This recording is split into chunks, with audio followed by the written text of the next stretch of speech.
भाजपा की सरकार आते आते लगभग 6-7 साल हो गई। प्रदेश की मैं बात कर रहा हूँ। ये डबल इंजन की सरकार कहते हैं। इनको शर्म नहीं आती है कि पूरा शहर 1 घंटे की बारिश में डूब जाता है? यही विकास है इनका। अगर आप इसको विकास कहते हैं तो भाई आप कहते रहिए। ये सब नहीं, पानी में डूबता है, लेकिन लोग ये कहते हैं कि विजय कुमार श्रीवास्तव पानी वाली जगह पे ही खड़े हो जाए। मैं कहता हूं जब पूरा शहर पानी पानी है तो मैं खड़ा कहाँ हूं? 4 लेन पे। हमारे प्रधान के पूरे गोरखनाथ पुल के बगल में हमारे प्रधानमंत्री जी कहते हैं कि जहां कोई दुर्घटना घटने वाली होती है मैं ड्रोन भेज के खबर ले लेता हूं। और बुंदेलखंड एक्सप्रेस का उद्घाटन करके गए, वहां का खबर नहीं ले पाए, पहली ही बारिश में फंस गया। फर्राटा गाड़ी की जो आपने बात कही है, मैं फर्राटा गाड़ी 91 से चल रहा हूं। जब मैं इंटर में पढ़ता था मेरे पास महिंद्रा जीप। कुछ परिवर्तन आप मेरे को देखिए मैं जो आप मैं ये कहना चाहूंगा, योगी जी का गृह जनपद और आदरणीय प्रधानमंत्री जी का संसदीय क्षेत्र, आप गोरखपुर से माफ करिएगा ये शब्द यूज करते हुए कि अगर किसी गर्भवती महिला को ले जाए तो रास्ते में ही डिलीवरी हो जाएगी। 70 साल बाद चीता आया है देश में। आपने चीता देखा था? आप तो यूपीएससी की तैयारी करते हैं। 1952 के बाद चीता देखा नहीं गया। चीता आने से, चीता तो ऐसा है, चीता भी कंफ्यूज है कि मैं जंगल में आया हूँ कि भारतीय जनता पार्टी ज्वाइन कर लिया। जिस तरीके से स्वागत हो रहा है, तो ये तो जोड़ तोड़ की सरकार बनाने में माहिर है। ये जोड़ तोड़ की सरकार है और ये ज्यादा दिन तक ताश का महल चलता नहीं है। जब गिरता है तो बरबरा के गिरता है। और 24 अभी तो तोड़ है। गुजरात में बीजेपी के कैंडिडेट को अपने तरफ सम्मिलित कर। मैं सरकार तो बनाने नहीं जा रहा हूँ। अगर वो मेरे पार्टी के नीतियों से प्रभावित होकर के, बीजेपी तो वही कहती है। नहीं, वो सरकार आप अपने नेता बड़े जो आपके अरविंद केजरीवाल जी हैं, मुख्यमंत्री दिल्ली के, उनके बयान को उठाकर देख लीजिए। जो अगर चाहता है और हमारी नीतियों से है, वो किसी भी पार्टी से आए, हमारा मेरे पार्टी में उनका। तो मैंने ये तो नहीं कहा कि वो ये कह रहे हैं कि कोई भी आवे भ्रष्टाचार करके और हमारे पार्टी में शामिल हो जाए।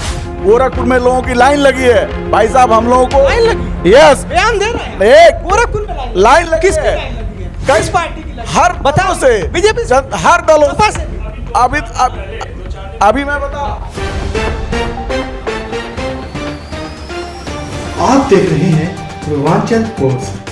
2024 की विसात बीत चुकी है, तो कोई विपक्ष जोड़ो आंदोलन, तो कोई भारत जोड़ो आंदोलन, तो किसी का कॉन्फिडेंस इतना ऊंचा है कि पंजाब जीतने के बाद दिल्ली में तो सरकार है ही, इस समय गुजरात में अपनी दस्तक दे रहे हैं। हमने उनका नाम नहीं बताया, बताएंगे। 2 दिग्गजों के बीच हैं, तो हम ये जानने की कोशिश करेंगे कि इस बार 2024 की विसात क्या है।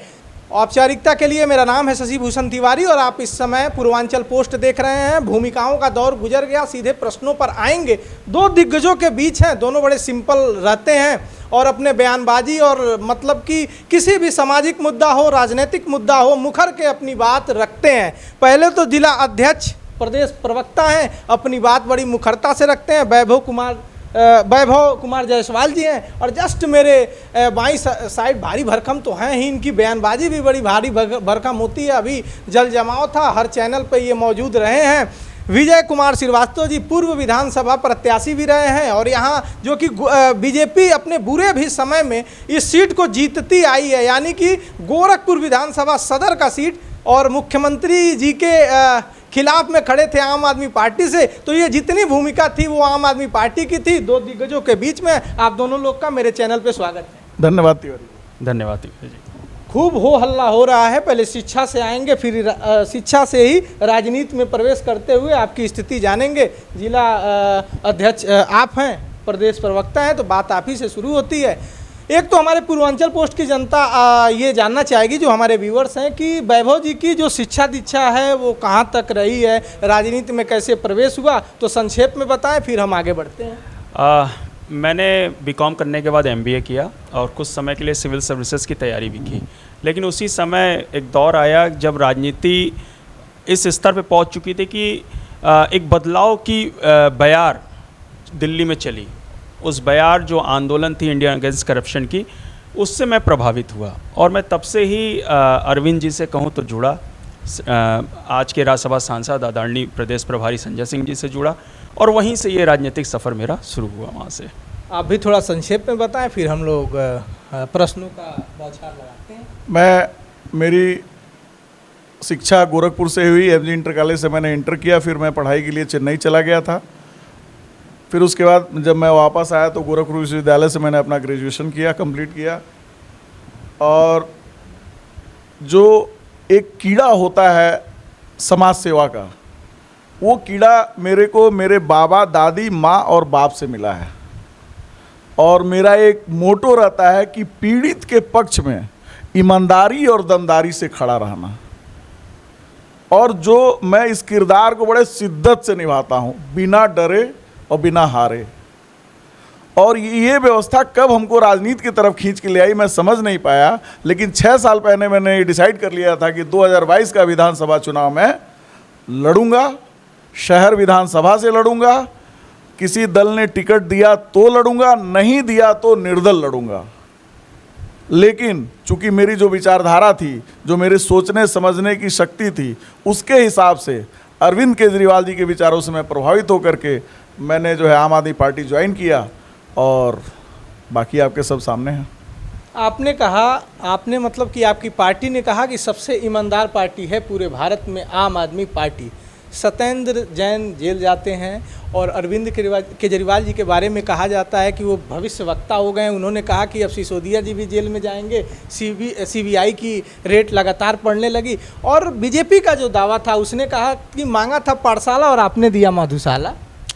देखिए, आप इस तरीके से समझिए कि किस तरीके से भारतीय जनता पार्टी आज भयभीत है। भारतीय जनता पार्टी इतनी भयभीत हो चुकी है कि किस दिल्ली के अंदर 3 प्रयास उन्होंने किए और जनता ने कहा नहीं, सिर्फ और सिर्फ केजरीवाल जी ने कहा अगर मैं काम किया हूँगा तो मुझे वोट देना, पिछले विधानसभा चुनाव में दिल्ली के अंदर। इसके बाद हम पंजाब में जाते हैं। पंजाब के अंदर सबको मालूम है कि भारतीय जनता पार्टी की क्या स्थिति वहाँ पे हुई। गुजरात भारतीय जनता पार्टी का बहुत बड़ा गढ़ है। गुजरात का किला अगर भारतीय जनता पार्टी का ढह जाता है तो इनकी जो गुजरात जुमला मॉडल जो था 2014 में, उसकी पोल पूरे देश के सामने आ जाएगी। वहीं से ये चीज़ें शुरू होती हैं। आम आदमी पार्टी आज मैं फिर कहता हूँ, गर्व के साथ कहता हूँ, दावे के साथ कहता हूँ कि कट्टर ईमानदार, कट्टर देशभक्त पार्टी है। आप सत्येंद्र जैन जी का मामला देख लीजिए, 3 महीने हो गए उनको जेल में डाल रखा है। कोर्ट में जज ने प्रश्न किया कि सत्येंद्र जैन जी क्रिमिनल है, इसके क्या सबूत हैं? तो कोर्ट के अंदर कहा जाता है कि जज बदल दो। आपने देखा पीछे भी कि कैसे केजरीवाल जी के सचिवालय में सीबीआई की रेड पड़ी, उनके घर पे रेड पड़ी। केजरीवाल जी ने कहा 4 मफलर से ज़्यादा नहीं मिले हैं।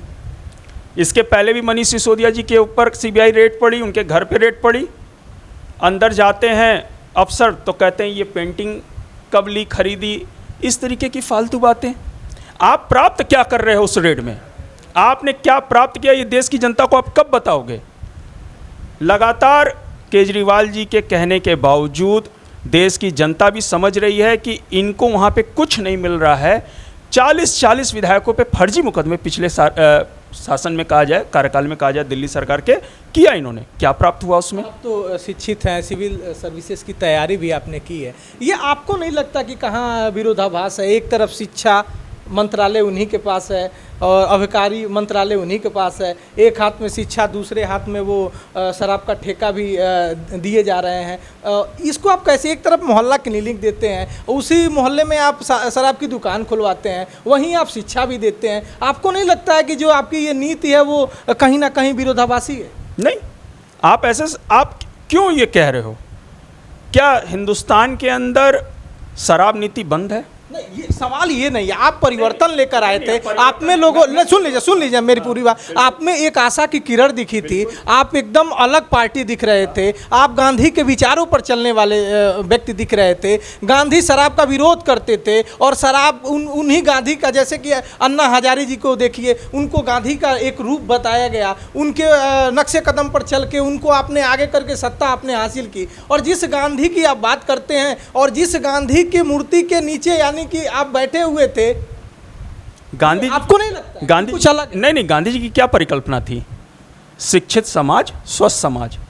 आज क्या भारत को गर्व नहीं होना चाहिए कि जिसे दुनिया का नंबर 1 राष्ट्र कहा जाता है, उस राष्ट्र अध्यक्ष की धर्मपत्नी जब हिंदुस्तान आती हैं और किसी भी सरकारी स्कूल को देखने की इच्छा जाहिर करती हैं, तो तो भारत के अंदर ना ही गुजरात का कोई सरकारी स्कूल का मॉडल होता है, ना मध्य प्रदेश का होता है, ना ही उत्तर प्रदेश का होता है। शिक्षा का मॉडल अगर दिखाया जाता है तो दिल्ली के अरविंद केजरीवाल का मॉडल दिखाया जाता है। वहाँ पे देश की लाज बचाने के लिए अगर कहा जाए तो अरविंद केजरीवाल के स्कूल सामने आते हैं। उनके स्कूल में कैसे हैप्पीनेस क्लासेस चलाई जा रही। द न्यूएस टाइप में खलीज टाइम नहीं, ये तो बड़ी अच्छी बात है। भारतीय जनता पार्टी नहीं, भारतीय जनता पार्टी ने ये आरोप लगाया। आपने देखा शाम तक जो द न्यूयॉर्क टाइम्स ने उस पोस्ट के ऊपर खंडन भी कर दिया कि ये हमारा एडिटोरियल जो है ये हमारे द्वारा किया गया है, ये किसी भी तरीके से विज्ञापित नहीं है। आप पर आते हैं, बहुत सारे प्रश्न हैं, आप प्रदेश प्रवक्ता हैं, खूब मज़ा आएगा और मेरे पास भी खूब प्रश्न है। आपसे अगर प्रश्न पूछे तो आप समाज सेवा में ज़्यादा रहते हैं, आपने अपना इंट्रो ही समाज सेवा से शुरू किया। जल भराव होता है तो विजय कुमार श्रीवास्तव जी पानी में खड़े हो जाते हैं, चैनल भी आ जाते हैं, नहीं मिलता है तो आप खुद ही सोशल मीडिया पे शुरू हो जाते हैं। इस स्कॉर्पियो से आप चलते हैं, है ना, स्कूटी से भी आप चलते हैं। बीजेपी के खिलाफ आपने हुंकार भरी, आम आदमी पार्टी के थे, जमानत जब्त हो गई, लेकिन आपने लड़ा क्योंकि कोई लड़ना नहीं चाहता था, क्योंकि ये वो सीट है कि जब बीजेपी के बुरे दिन रहे, बीजेपी जब सत्ता में नहीं थी, कम सीटें आती थी तो गोरखपुर की सीटें फिक्स होती थी, चाहे वो सांसदी की हो चाहे विधायकी की हो। तो विजय कुमार श्रीवास्तव जी, जब आप नौका बिहार की तरफ अपनी फराटा भरते हुए स्कॉर्पियो से जाते हैं तो आपको नहीं दिखता कि गोरखपुर में विकास हो रहा है? क्या नौका बिहार इन लोगों के द्वारा किया गया है? उसका उपाय, उसके बारे में सोचना इनका किया हुआ है? क्या वहाँ पे पूर्व की सरकारों ने कुछ नहीं किया? पूर्व की सरकारों ने, देखिए सीधे सीधे प्रश्न है, हम दो आम आदमी पार्टी के कद्दावरों के बीच में हैं, हम तो सीधे सीधे प्रश्न करेंगे। केवल देखिए, जो चिड़ियाघर पूरे उत्तर प्रदेश का सबसे बड़ा चिड़ियाघर बना तो उसका जो नींव रखा वो बसपा ने रखा, लेकिन केवल प्रोजेक्ट मैनेजर बदलते रहे। अगर मूर्ति रूप लिया तो वो बीजेपी के समय में लिया, इसको नकारा नहीं जा सकता। नहीं, आपने कहा क्या नौका बिहार की तरफ आप जब जाते हैं तो विकास नहीं दिखता क्या? मैं आपसे एक चीज़ पूछना चाहता हूँ, आप भी ग्रामीण परिवेश से हैं, शहर में भी आपका वास्ता है, क्या नौका बिहार पे जनता रहती है? क्या 4 लेन पे जनता रहती है? मैं चैलेंज करता हूं और आपसे निवेदन करता हूं, गोरखनाथ मंदिर, मुख्यमंत्री आवास, आज की डेट में पूरे विश्व में सबसे ज़्यादा हाईलाइटेड जगह, वहां से 500 मीटर की दूरी पे मैं रहता हूं।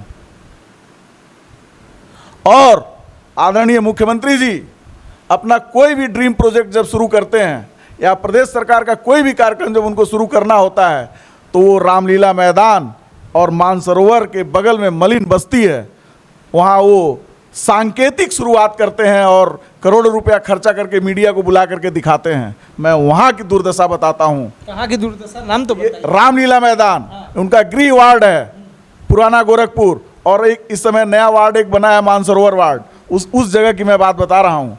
अगर आपको बजबजाती नालियाँ आज की डेट में ना मिले और टूटी फूटी सड़कें आज की डेट में ना मिले तो मैं आज के आज राजनीति से संन्यास ले लूंगा, लेकिन शर्त यह है कि आपको हमारे साथ उस मौके की जगह पे चलना है। गोरखपुर में विकास मैंने ये कहा, इनकी सरकार आते आते, भाजपा की सरकार आते आते लगभग 6-7 साल हो गई। प्रदेश की मैं बात कर रहा हूँ। ये डबल इंजन की सरकार कहते हैं।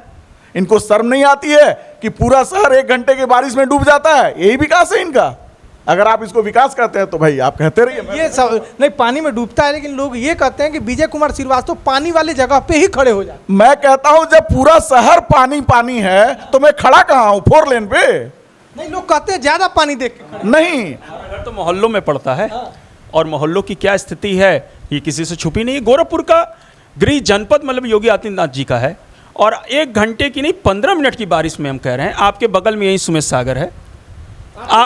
उसके बाद आप चले जाइए कार्मल स्कूल के बगल में जो HP स्कूल वाला है। कल मेरी गाड़ी में बताऊं, मैं जा रहा था, एक हमारे मित्र थे, उनकी गाड़ी में मैं बैठा हुआ था और हमें लगा कि थोड़ा बहुत पानी को निकल जाएंगे। आप समझिए कमर से ज़्यादा पानी, अंदाज़ा नहीं था। कार बंद होने की स्थिति में आ गई थी, इंजन सीज हो जाता बेचारे का। ये गोरखपुर गृह जनपद, मुख्यमंत्री का अगर गृह जनपद ऐसा है तो पूरे उत्तर प्रदेश के क्या हाल होंगे? दूंगा। सतीश जी हंस रहे हैं। उन्होंने कल खबर किया, उन्होंने कहा कि नगर निगम पूरी सफाई में लगा हुआ था, वो ड्रोन से निगरानी कर रहा था सफाई की। हमारे के पूरे गोरखनाथ पुल के बगल में। हमारे प्रधानमंत्री जी कहते हैं कि जहां कोई दुर्घटना घटने वाली होती है मैं ड्रोन भेज के खबर ले लेता हूं, और बुंदेलखंड एक्सप्रेस का उद्घाटन करके गए, वहां का खबर नहीं ले पाए, पहली ही बारिश में फंस गया।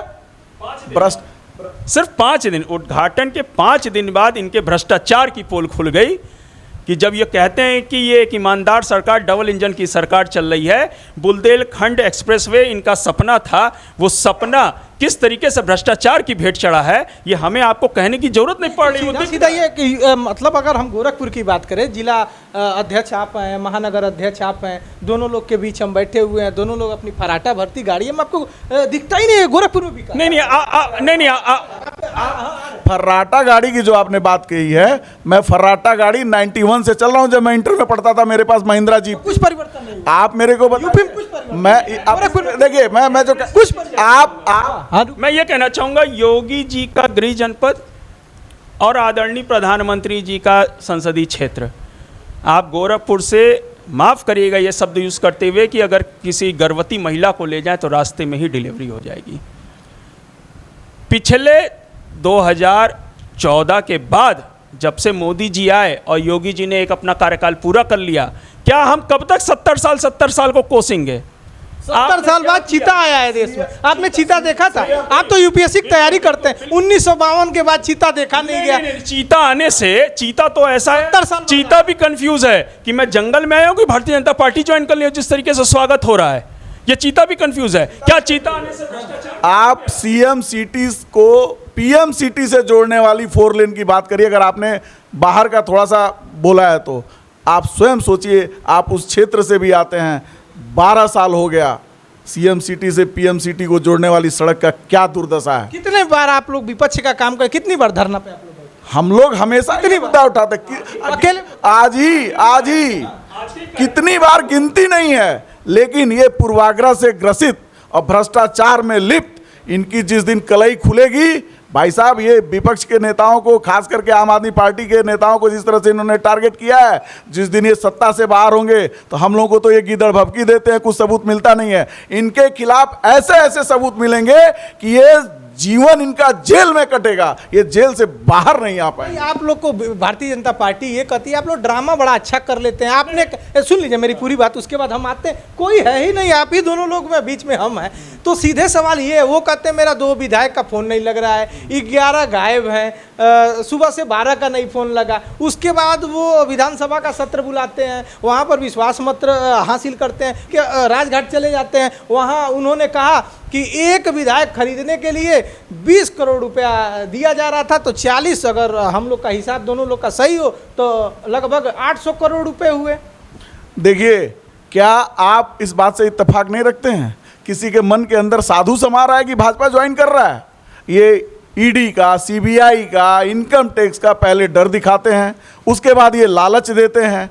जहाँ जहाँ इनकी सरकार जहाँ जहाँ ये अल्पमत में रहे हैं, ये विधायकों को खरीदे हैं। और मैं एक बात और कहना चाहता हूँ, कांग्रेस को तो वोट अब देने ही लायक नहीं है, क्योंकि कांग्रेस को जो वोट दे रहा है वो बैकडोर से वो बीजेपी को वोट दे रहा है, क्योंकि उनके विधायक टूट करके और बिक जा रहे हैं। आप तो एकदम आएंगे, क्यों नहीं दिया जा रहा? मेरी बात आप पूरी हो जाने दीजिए। तो ये तो जोड़ तोड़ की सरकार बनाने में माहिर हैं, ये जोड़ तोड़ की सरकार है, और ये ज्यादा दिन तक ताश का महल चलता नहीं है। जब गिरता है तो भरभरा के गिरता है। और 24 अभी तो तोड़ रहे हैं। गुजरात में बीजेपी के कैंडिडेट को अपने तरफ सम्मिलित करा। मैं सरकार तो बनाने नहीं जा रहा हूं। अगर वो मेरे पार्टी के नीतियों से प्रभावित होकर के, बीजेपी तो वही कहती है। नहीं, वो सरकार रातों रात, जैसे महाराष्ट्र में पिछली बार देखा गया, महाराष्ट्र में पिछली बार देखा गया, जिसको ये गाली दे रहे थे कि ये भ्रष्टाचारी है, और 6 बजे जाके उसके साथ शपथ ग्रहण करते हैं। घिर रहे हैं आप? नहीं, घिर नहीं रहे। नहीं, ठीक है, मैं आपके सवालों का जवाब दूं। 6 बजे जाके उसके साथ शपथ ग्रहण करते हैं।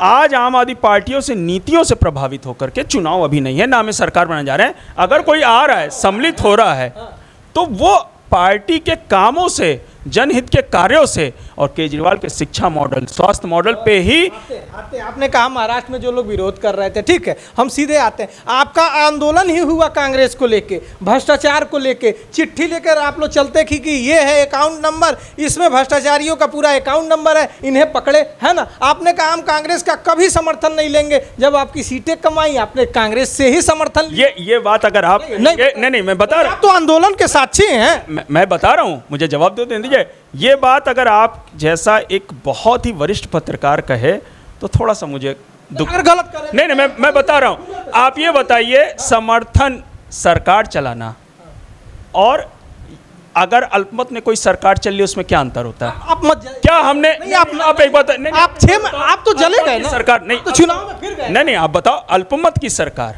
और समर्थन की सरकार, गठबंधन की सरकार में अंतर क्या होता है? अल्पमत की सरकार की जो कांग्रेस के उस समय सदस्य थे, उन्होंने ना ही हमारे पक्ष में ना ही हमारे विपक्ष में वोट करने का निर्णय लिया। उनका निर्णय था कि भारतीय जनता पार्टी सरकार बनाना चाह रही थी, सबसे बड़ी पार्टी थी। हम तो कहीं नहीं थे, हम तो 28 सीट लेके आए थे, हमने ना दावा भी नहीं किया।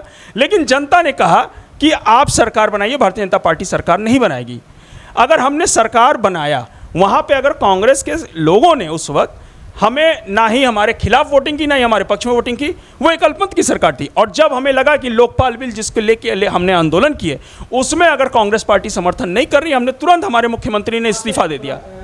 विजय कुमार श्रीवास्तव जी के भी प्रश्न को ले लें। आपने कहा कि कांग्रेस को वोट देने का मतलब कि गड्ढा में वोट जा रहा है और बीजेपी को वोट पड़ रहा है। तो हम आपसे सीधे पूछ लेते हैं कि जहाँ जहाँ कांग्रेस खत्म है, जहाँ जहाँ कांग्रेस कमजोर है, वहाँ वहाँ देखा गया है कि आम आदमी पार्टी मजबूत है। अगर दिल्ली की बात करें, पूरा का पूरा वोट शिफ्ट हो गया और ऐसा कहा जाता है कि कांग्रेस मुक्त भारत का जो सपना का बीजेपी लेके चल रही है उसको भुगतना पड़ रहा है। जहाँ जहाँ कांग्रेस कमजोर है वहाँ वहाँ आम आदमी पार्टी आ जा रही है। आप अपने को खुद देख लीजिए, पंजाब में वहाँ बीजेपी कभी मजबूत नहीं रही, अकाली दल के साथ उसका गठबंधन रहा, कांग्रेस कमजोर होती है। आप प्रचंड बहुमत से आते हैं सर, हम आते हैं। उसके बाद आप गुजरात में देख रहे हैं कि कांग्रेस के लगातार बड़े से बड़े नेता टूटते चले जा रहे हैं, सबका बयान सेम है। आपको लगता है कि हम वहां भी एज लगा सकते हैं, कांग्रेस का वोट कमजोर, यही आप कहना चाहते हैं? नहीं, मैं सीधे यही नहीं, मैं आपको इसका सीधा इस आपके इस आरोप को मैं डिनाई करता हूं। हमको जनता समर्थन दे रही है, मेरी बात समझिए, हमको जनता समर्थन दे रही है। रही बात कांग्रेस की, कांग्रेस मुक्त भारत की, तो कांग्रेस मुक्त भारत नहीं हो रहा है इस समय। भाजपा जो है कांग्रेस युक्त हो रही है। 277 कांग्रेसी विधायकों और सांसदों को इन लोगों ने अपने में जोड़ और तोड़ रखा है। और खास करके उनको जो भ्रष्टाचार में लिप्त थे, जिनके लिए ये लोग गालियां बकते थे, जिनके गिरफ्तारी की मांग करते थे, सबसे बड़ा उदाहरण, सबसे बड़ा भ्रष्टाचारी असम का मुख्यमंत्री है। जो चिटफंड घोटाले में थे बंगाल वाले, उनको शामिल कराया इन लोगों ने। ये अपने वॉशिंग मशीन में डाल करके साफ कर लेते हैं। अभी तो ढूंढ रहे हैं क्या हम लोग आप अपने नेता बड़े जो आपके अरविंद केजरीवाल जी हैं मुख्यमंत्री दिल्ली के, उनके बयान को उठाकर देख लीजिए। जो अगर चाहता है और हमारी नीतियों से है, वो किसी भी पार्टी से आए, हमारा आपके मेरे पार्टी में उनका तो मैंने ये तो नहीं कहा कि वो ये कह रहे हैं कि कोई भी आवे भ्रष्टाचार करके और हमारे पार्टी में शामिल हो जाए। गोरखपुर में लोगों की लाइन लगी है भाई साहब, हम लोगों को लाइन लगी है। यस, बयान दे रहे हैं। एक गोरखपुर में लाइन लगी किसकी है? लाइन लगी है? कई किस पार्टी की लगी? हर बताओ से, बीजेपी से, हर दलों सपा से भी। अभी मैं बताऊं, सपा के 2017 के लोहिया वानी के पूर्व प्रदेश सचिव, उन्होंने ज्वाइन किया। कांग्रेस से लोगों ने ज्वाइन किया है। क्यों ज्वाइन? एनसीपी से ज्वाइन, क्यों ज्वाइन किया? नीतियां, क्या नीति? आज उनको ये लग रहा है कि अगर हिंदुस्तान के अंदर शिक्षा को कोई अगर दुरुस्त कर सकता है, आप योगी जी के गृह जनपद में मैं चैलेंज करूं, आज हम लोगों ने अभी प्रदर्शनी लगा के आए हैं। सेल्फी विद सरकारी स्कूल का एक अभियान शुरू किया गया उत्तर प्रदेश के अंदर, और जब हम स्कूलों में गए तो इतनी दर्दनीय व्यवस्था है। आपको बता दूं, वार्ड नंबर 17 आप चले जाइए बिछिया में, अनुसूचित जातियों का उत्तर प्रदेश में बच्चियों के लिए 2 ही शिक्षा के स्कूल हैं। अब वो सरकारी स्कूल एक कमरे में चल रहा है, जहाँ पे आंगनबाड़ी केंद्र है, और उसके बाद ना वहाँ पे बाथरूम है ना कुछ है। आप देख लीजिए, आप रो देंगे कि ये बेटी बचाओ बेटी पढ़ाओ का नारा देने वाले लोगों ने बेटियों के साथ किस तरीके से मजाक किया हुआ है। क्या ये चाहते नहीं कि भारत कभी आगे बढ़े? अगर भारत का युवा पढ़ेगा नहीं, सक्षम नहीं बनेगा, तो भारत आगे कैसे बढ़ेगा? ये चाहते हैं कि युवा हमारे पीछे झंडा लेके घूमे, हमारा नारा लगाए और बेरोजगार रहे, अनपढ़ रहे। ये इनकी नीति है।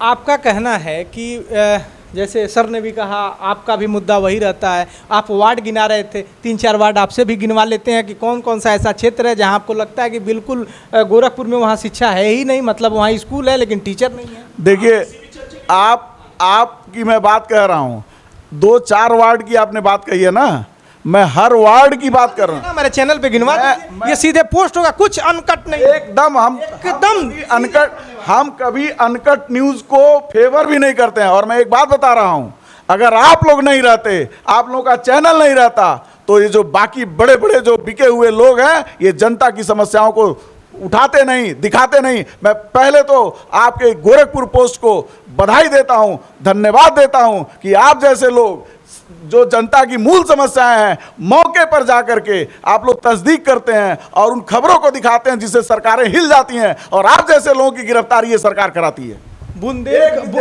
विद्यालय में पत्रकार ने दिखा दिया कि यहाँ नमक रोटी खिलाई जा रही है, उस पत्रकार को गिरफ्तार करके जेल में डाला गया है। क्या यही है सरकार है? आज जब हम लोगों ने सेल्फी विद स्कूल करना शुरू किया तो बीएसए ने पत्र जारी किया कि कोई भी व्यक्ति अगर आके स्कूल का फोटो खींचता है या स्कूल में आता है तो उसको आप लोग स्कूल में मत घुसने दीजिए। कितना विरोध करके हम लोगों ने सैकड़ों स्कूल का फोटो खींचा है, वहां पे जहां बच्चे हैं, एक तो अध्यापक नहीं है, अध्यापक है तो बैठने की व्यवस्था नहीं है, महिला अध्यापक है तो बाथरूम नहीं है उसके लिए, पीने की पानी की व्यवस्था नहीं है। ये बात करते हैं, इनको शर्म नहीं आती है? आते हैं प्रश्नों पे। बुंदेलखंड एक्सप्रेसवे का उद्घाटन था, प्रधानमंत्री नरेंद्र मोदी जी ने कहा कि मुफ्त की रेवड़ी नहीं चलेगी, जनता सब समझती है, युवा छलाओं में ना आए। नाम नहीं लिया अरविंद केजरीवाल जी का, वो तुरंत लपकते हैं, मीडिया बुलाते हैं और उन्होंने बयान दिया कि अगर मुफ्त, बयान आपने सुना होगा, बताने की ज़रूरत नहीं है। तो क्या लगता है मुफ्त की रेवड़ी पे आपका क्या कहना है? देखिए, इस देश में पैदा हुआ एक भी इंसान जो एक देशलाई भी खरीदता है, जो एक नमक का पैकेट भी खरीदता है, मैं बड़ी छोटी बात कर रहा हूं, वो भी टैक्स देता है। और ये धन्ना सेठ जो पूंजीपतियों के दलाल हैं, इनको अब कहना छोड़ देना चाहिए कि हम लोग आयकर देते हैं तो सबका खर्चा चलता है। मैं एकदम सीधी सी बात कर रहा हूं, एक पैकेट नमक खरीदने वाला भी टैक्स देता है जीएसटी के रूप में। और आप तो टैक्स पे टैक्स देते हैं, आप रोड टैक्स देते हैं, रजिस्ट्रेशन टैक्स देते हैं, टोल टैक्स दे रहे हैं, इनकम टैक्स दे रहे हैं। आपको क्या देती है सरकार? आप खाते पीते हैं। एक मुफ्त की रेवड़ी में सुन लीजिए, पंजाब की सरकार अपने जीडीपी का 53% कर्ज में खर्च करती है। मैं देखिए वो कर्ज भरने में आप पहले जो मैं बात कहना चाह रहा हूं उस पे आइए। मैं ये कहना चाह रहा हूं कि आप टैक्स पे टैक्स दे रहे हैं और उस टैक्स के बदले आप इस केंद्र सरकार और भाजपा की वजह से जो महंगाई चरम पे है, उसमें अगर आपको 200 यूनिट बिजली फ्री मिलती है, 1000 रुपया बचता है। हमारी माँ बहन बसों में जा रही हैं, उनका 1000 रुपया किराया बचता है। हमारे स्वास्थ्य की सुविधा जो है मोहल्ला क्लिनिक के द्वारा, अगर आपको दवा फ्री में मिलता है, आपका 1-2 हज़ार रुपया जो दुर्भाग्य से बीमारियों में खर्चा होता है वो बचता है। इस तरह से अगर आपका पैसा बच रहा है, आपको पानी का बिल नहीं देना पड़ रहा है, बच रहा है, तो इसमें बुरा क्या है भाई? और हम इनके आयुष्मान कार्ड की तरह तो नहीं है कि आप पंडित जी हैं तो आपको इलाज नहीं मिलेगा। आयुष्मान कार्ड इनका आप कहीं पता लगा लीजिए। ये लोग पता नहीं कौन सा आय का समीकरण वो आय लगाए हुए हैं कि किसी को भी नहीं मिल सकता है। हमारी केजरीवाल जी की सरकार डंके की चोट पे कहती है कि केवल आपको हमारे हॉस्पिटल में भर्ती होना है, भर्ती होने के बाद आपको ठीक आते।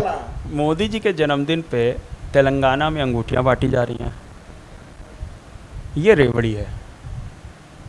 आप अगर कहते हो कि हम अनाज मुफ्त देंगे, चुनाव को देखते हुए, उस महीने चुनाव है तो 2-2 बार देंगे, चुनाव खत्म होते कहते हैं मुफ्त नहीं देंगे, ये रेवड़ी है। अगर जो सरकार का मतलब क्या होता है? नहीं, रेवड़ी ऐसी है, सुन लीजिए मेरी बात। रेवड़ी ऐसी व्यवस्था हो गई है कि सबको उलझा कर रख दिया है, कोई समझ में। मैं जो कहना चाह रहा हूं, सरकारों का आखिर काम क्या होता है? अगर कोई संभ्रांत व्यक्ति है, आप उससे टैक्स ले रहे हो, आप सरकार क्यों चला रहे हो? हमारी व्यवस्था बनाने के लिए ना। और जो गरीब है, जो दबा कुचला है, उसको समाज में बराबर लाके बैठाना। आज आप बता दो, क्या बिजली हमारी मूलभूत सुविधा में आता है कि नहीं आता है? अगर आप आईएएस की तैयारी कर रहे हैं और एक गरीब परिवार से हैं, स्ट्रीट लाइट के नीचे बैठ के पढ़ रहे हैं, तो क्या आपका अधिकार नहीं है कि आपको बिजली मिले? अगर आप पेट भरने के लिए गरीबों को मुफ्त राशन देते हो, तो क्या उसे पढ़ने के लिए, उसको मोबाइल रिचार्ज करने के लिए डिजिटल इंडिया आपने किया? तो क्या उसका बिजली उसका मूलभूत अधिकार नहीं है? अगर सब कुछ अगर सरकार, दिल्ली सरकार, सबसे बड़ी बात यह है कि हम ऐसी सरकार चला रहे हैं जो मुनाफे की बजट देती है। 30,000 करोड़ का बजट 2015 में अगर मिला, आज हम 75,000 करोड़ के बजट पे चले गए हैं, तो हमने मुनाफे का बजट दिया है। अगर हम मुफ्त बिजली देते हैं तो भी हमारा बजट सरप्लस है, हम मुफ्त राशन वहाँ पे दे रहे हैं तो भी बजट सरप्लस है, महिलाओं को मुफ्त बस यात्रा हो गई, तीर्थ यात्रा हो गई, तमाम ऐसी सुविधाएं देने के बाद भी हमारे पास सरप्लस बजट है। आते हैं प्रश्नों पे। आपने कहा कि सब कुछ बताया, शिक्षा मॉडल, स्वास्थ्य मॉडल, सब कुछ बताया है ना, और यही योजना आप लेकर चुनाव में भी आए 2022 के। आपने खूब लड़ा, आपने तिरंगा यात्रा भी निकाला, सिसोदिया जी भी आए, संजय सिंह जी तो यहाँ डेरा डाल दिए थे और उन्होंने कहा हम पे मुकदमे भी करा दिए गए। सब कुछ किया, अपनी योजनाओं को बताया, दिल्ली मॉडल को बताया, लेकिन जनता ने आपको नोटा से भी कम वोट दिया, 1% भी नहीं, 0.32। देखिए, पहले तो रेवड़ी जो आपने कहा है ना, तो वो मिठास में थोड़ा आपको कड़वे में डाल देता हूँ। रेवड़ी ये नहीं है, रेवड़ा है वो जो 15 लाख करोड़ इन्होंने पूंजीपतियों के दलाली के चक्कर में माफ किया। तो आप लोग सेट कर लीजिए, पहले संजय सिंह जी से पूछ लीजिए कि 11 लाख बोलना है कि 15 लाख बोल। सुनिए, अरे सुन तो लीजिए, सुनिए ना, आपको 15 लाख बोलना है कि 11 लाख? हमारी बात सुननी पड़ेगी, डिबेट हम करा रहे हैं। नहीं ठीक है, मैं जो कहना चाह रहा हूं मेरी बात सुनिए। अब जब वो एक सेगमेंट का अगर जब बताते हैं तो आंकड़ा कुछ और रहता है, 2 सेगमेंट का बताएंगे भ्रष्टाचार का तो आंकड़ा कुछ और होगा। एक अंक का आंकड़ा मैं नहीं दे सकता। जनता ने क्यों ना कहा? मैं यूपी की जनता ने, आपने पहले रेवड़ी पे आई है, मैं रेवड़ा पे आ गया हूं। रेवड़ा, और जितना बैंकों का लोन इन्होंने राइट ऑफ किया, माफ किया, जितना टैक्स इन्होंने माफ किया, ये केवल 2 लोगों के बारे में सोचते हैं, और एक को विश्व का सबसे अमीर बनाना चाहते हैं, क्योंकि इनके टेंट का खर्चा, इनके हवाई जहाज का खर्चा, इनके सतीश जी ने सही कहा था कि विजय जी घुमाएंगे, सीधे सीधे प्रश्नों का जवाब नहीं दिया। जनता ने क्यों नकार? मैं आ रहा हूं। आपको नकार दिया। मैं उसी पे आ रहा हूं। 9 लाख का सूद